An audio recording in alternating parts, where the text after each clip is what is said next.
Hey friends, today we learn how to change add friend button into follow button. For that, first of all, open your profile.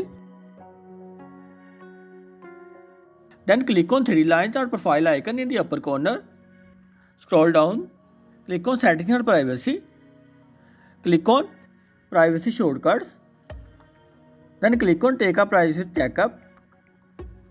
Then click on how people can find you on Facebook. Then click on continue. Here do change the privacy from everyone to friends to friends.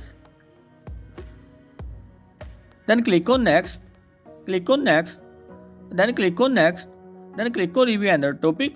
You successfully change your add friend button to follow button. Now we see how our profile look like. Go to your profile.